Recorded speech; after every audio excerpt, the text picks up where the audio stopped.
myslím, že odbyla 2. hodina. Čo znamená, že by sme mali začať? Jano?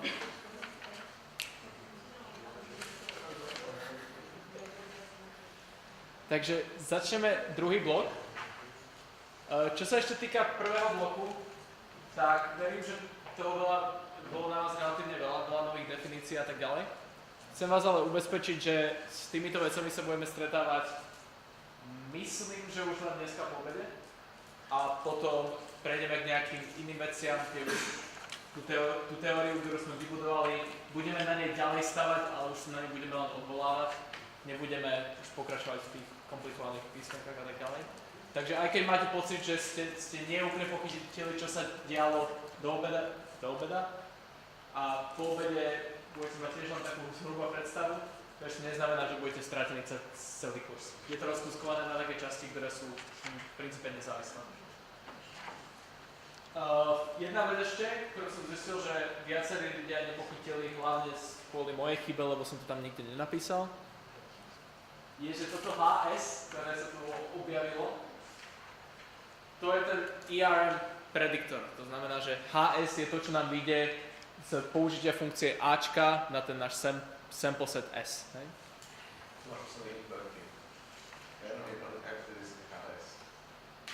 OK. V tejto vete je to presne napísané, ale niekde predtým to bol problém, že to nebolo napísané a že tam ako HS bolo definované niečo iné a potom to spôsobilo nejaký confusion. Takže toto je pravda. Dobre. PAC learning. PAC learning takzvaný. Čo si myslíte, čo znamená PAC? Probably approximately correct. Right? To je skrátka, lebo by to bolo dosť otrávne vždycky celé čas čítať. Asi skoro správne. Hej, áno, je to také, že asi skoro správne učenie, presne ako to Askar preložil. Takže ako sme už spomínali, takže máme šancu aspoň 1 minus delta na to, že budeme epsilon blízko k tomu správnemu, tej správnej hypotéze alebo k tomu správnemu prediktoru. A zadefinujeme si to na jednom slide, ktorý bude vyzerať veľký a škaredo, ale nebude to také zle. A to je tento. Takže toto je formálna definícia toho, čo sa nám minulo podarilo ukázať. Takže ako prvé máme nejaký hypothesis class, takže nejakú triedu prediktorov. A povieme, že táto trieda prediktorov je PAC learnable, takže sa ju vieme tak probably approximately correct naučiť. Hej? Keď existuje taká funkcia NH, toto vyzerá divne, ale to, čo reprezentuje tá funkcia NH, je v princípe toto číslo, čo sme tam mali predtým. Toto je niečo, čo závisí od delty a epsilonu a znamená to, že koľko tých samplov potrebujeme na to, aby sme boli dosť blízko. Takže keď sa pozrieme naspäť toto naozaj reprezentuje len funkciu, do ktorej budeme pchať epsilon a deltu, ktoré sú v rozmedzi od 0 do 1. Takže ak existuje nejaká funkcia NH a nejaký algoritmus na učenie, taký, že pre každé epsilon delta, takisto ako minule, a pre každú distribúciu D nad x, teda nad tými papájami, čo sme to mali, tak potom pre každú správnu funkciu, ktorá vychádza z toho realizability assumption, že vieme naozaj, že tie papáje sedia v tom našom štvorčeku, v tom prípade z tých cít. Platí, že ak ten algoritmus bežíme na počte samplov, ktorý je väčší ako tá funkcia a tie sample sú vygenerované IID, čo znamená, že sú rovnako rozdelené a nezávislé, a tie sample sú potom poznačované tým správnym F-kom, hej? Tak potom ten algoritmus vráti taký classifier alebo takú hypotézu, že s pravdepodobnosťou aspoň 1 minus delta máme ten error menší ako epsilon. Čiže vyzerá to komplikovane, ale v skutočnosti, keď sa nad tým zamyslíte, je to presne to, čo sme dokázali 2 slajdy dozadu. Pre nejaký konkrétny prípad. A to bol prípad, že H je konečné. Hej. Sedí to? No, mali sme, že ak Hčko nie je menej ako nekonečné, čo je konečné, tak potom toto by bola naša funkcia NH v tej nasledujúcej definícii. Takže inak povedané, platí... to mám až o 2 slidy, to nie je dobré. Takže inak povedané platí, že ak mám hypothetical class, ktorý je konečný, tak on je PAC learnable. Že sa ho vieme naučiť v tomto zmysle. Nebrali sme to predtým, že iba jednu distribúciu a teraz tu máme hociakú? Minule sme o tej distribúcii nepredpokladali nič. My sme si ju fixli a potom sme s ňou niečo počítali. Ale potom už bola fixnutá, ale tu predpokladáme, že nebudeme hociakú. Čo je v princípe to isté, lebo keby sme išli toto akože nejak uvažovať, tak je to také, že má to platiť pre každú. To znamená, že keď si jednu fixneme, tak pre ňu to bude tiež platiť. Hej? Je to... Keď to platí pre všetky, tak si vyberieme jednu a ukážeme, že keď o nej nič nepredpokladáme, tak to stále bude fungovať. Takže malo by to byť to isté. Dobre. No a táto funkcia, ako som pravil, v princípe rozhoduje o tom, že koľko potrebujeme tých samplov na to, aby sme sa vedeli dosť dobre naučiť túto hypotézu. Označuje sa to teda sample complexity. Že podľa toho, ako máme triedu, tak vieme vypočítať nejaké číslo. No a zase, je to počet samplov, ktoré potrebujeme na to, aby sme sa vedeli dostať epsilon blízko s pravdepodobnosťou aspoň 1 minus delta. OK? A to, čo sme dokázali, a mám pocit, že toto je tu opačne,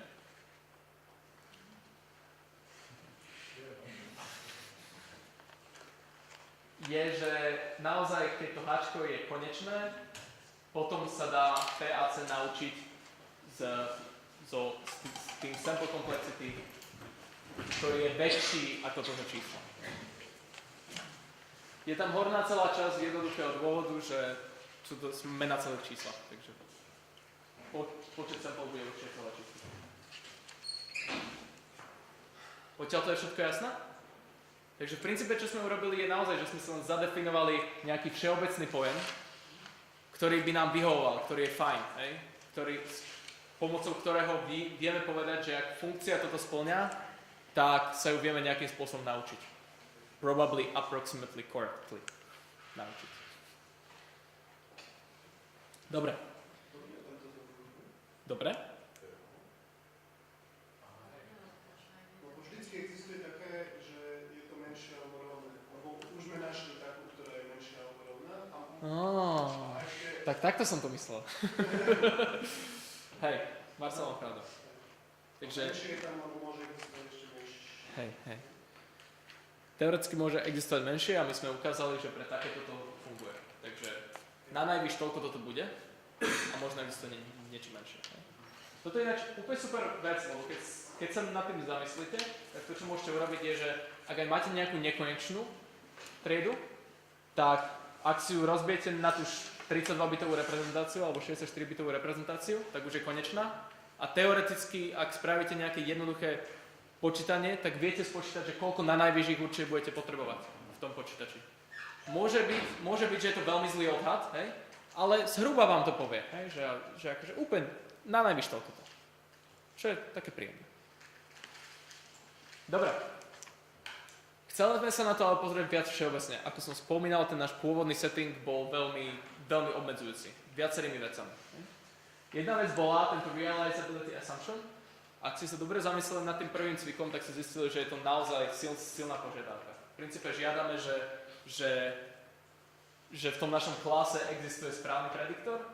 Akože s tými štvorcami to znamenalo, že existuje obdĺžnik, v rámci ktorého sú všetky plusové a vonku sú všetky minusové. Všetky jednotky, všetky nuly. A to je niečo veľmi silné. To v realite sa nestáva. Väčšinou máme nejaké veci aj vnútri, ktoré sú minusové, alebo nejaké veci vonku, ktoré sú plusové. Takže tohto by sme sa chceli zbaviť nejakým spôsobom a dá sa to, pravda. A druhá vec je, že tieto všetky veci, čo sme dokázali, fungovali len pre binárnu klasifikáciu, čo znamená, že sme predpokladali, že sa chceme naučiť nejakú funkciu, ktorá ide do 0,1. Hej? A radi by sme to spravili aj všeobecnejšie. Čo znamená, že napríklad by sme radi mali multiclass classification, čo znamená, že sa naozaj chceme rozhodnúť medzi viacerými možnosťami. Tak ako som to vysvetloval s tými obrázkami, tam majú 10 000 možných vecí, čo môžu predikovať, čo znamená, že naozaj jedna trieda bude, že je to afgánsky malamút, a druhá trieda bude, že je to sibírsky husky, tretia, že je to pes, hej? A tak ďalej. No, a ďalšia vec je, že možno nechceme predikovať vôbec triedy. Môžeme sa pýtať zase na ceny domov, môžeme sa pýtať na to, aká bude zajtra teplota. Môžeme sa pýtať na strašne veľa vecí, ktoré si vyžadujú reálne číslo. Takže na to táto teória, ktorú sme spravili pre tie konečné triedy, tiež vôbec nefunguje. Tam sme predpokladali, že tie triedy, že tá funkcia predikuje len do 0,1. A no, presne ako som hovoril, toto by sme sa tiež ideálne radi zbavili. To znamená, že by sme radi chceli, aby sme sa vedeli naučiť aj nekonečné triedy, a nie len tak, že si spravíme tú 64-bitovú reprezentáciu. Takže toto je v princípe niečo, čo budeme chcieť spraviť dneska, a v princípe zajtra. Takže prvá vec je, že sa chceme zbaviť toho najhoršieho, teda toho realizability assumption. Tým pádom chceme povoliť, aby tie plusové veci boli aj vnútri tých obdĺžničkov a nielen vonkužných, teda minusové. Takže to, čo sme mali predtým, je, že sme mali nejakú distribúciu cez x, cez tie, v tomto prípade papáje, a potom sme predpokladali, že existuje funkcia taká, že tie labele vychádzajú exaktne z tých papájov. Že pre každú papáju viem naozaj nájsť takú funkciu, pre ktorú to bude platiť. A takisto, že tá funkcia, čo sme predpokladali v tom realizability assumption, že leží v tej našej triede. Čo bolo. Teda to muselo. No a to, ako sa na to pozerá vo všeobecnosti, je, že predpokladáme, že my máme distribúciu, ktorá ide cez x aj cez y. Čo znamená, že my tie papáje naozaj ťaháme z nejakej distribúcie, ktorá nám hovorí, že vytiahol som si zelenú, stredne mäkkú papáju, ktorá bola chutná. Hej? Nefunguje to tak, že som si vytvoril zelenú, stredne mäkkú papáju a teraz, keďže existuje tá správna funkcia, tak teraz viem, že bola chutná. Že tú funkciu absolútne vynecháme. Čo to ale zmení? Ako budú tie veci inak vyzerať? Sme si definovali pár true error, sme si napríklad definovali cez tú distribúciu D a cez tú funkciu F teda. Takže tie veci si budeme musieť predefinovať na niečo iné. Ale nie je to až také komplikované, lebo v tomto prípade čo bude tá distribúcia s tým true error, ako sme to nazvali? Čo bude ten true error?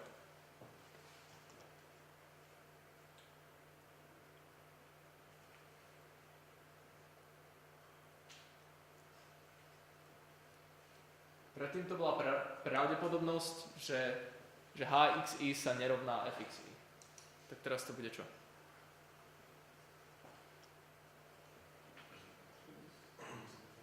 Nejaká miera toho, kde sa naša distribúcia líši od tej správnej.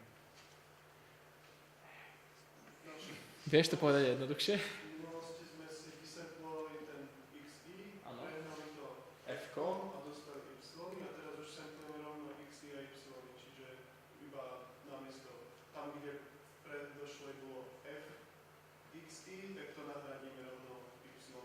Správne, absolútne správne. Presne ako Marcel povedal. To znamená, že true error bude vyzerať tak, že namiesto fx, tu čo sme mali, budeme mať len y. Ale tu je dôležitá vec, už nesemplujeme len x z toho d, ale už dvojicu xy. xy semplujeme z toho d. Takže pravdepodobnosť, že pre dvojicu xy vysemplovanú z distribúcie d sa tieto dve veci nebudú rovnať. To znamená, že to, čo predpovedáme, sa nebude rovnať tomu, čo je správne. A inak zapísané teda je to pravdepodobnosť množiny tých xy také, že sa to nerovná. Takže zase až taký problém to nerobí. Aj s tou mierou sa to dá povedať, ale akože je to v princípe toto. a ten empirický error ostáva rovnaký v princípe. Lebo podľa mňa tam som to mal s tým y i zadefinované. Neviem prečo vlastne. Ale nie je tam žiaden rozdiel. Akože, či už tam bolo y alebo fx i, tak to nie je až taký veľký problém. Pointa je, že tuto v tom true error naozaj samplujem dve veci namiesto jedného. Tam je veľký rozdiel. Tuto mám len nejaký training set a chcem len vedieť, akú tam mám chybu. To je stále to isté. Dobre. A čo by sme teda radi spravili?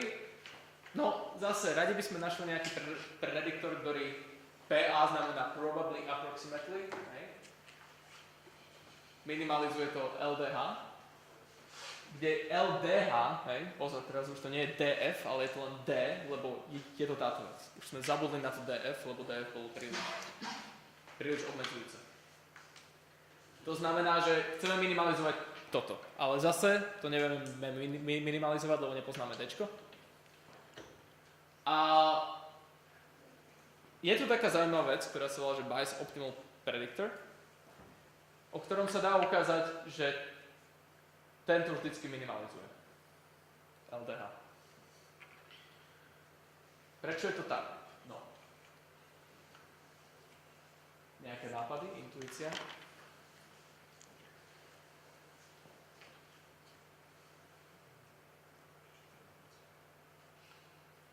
Alebo pochopenie, čo to vlastne je? Je to niečo, čo je lepšie ako random. Prosím? Je to niečo, čo je trošku lepšie ako random.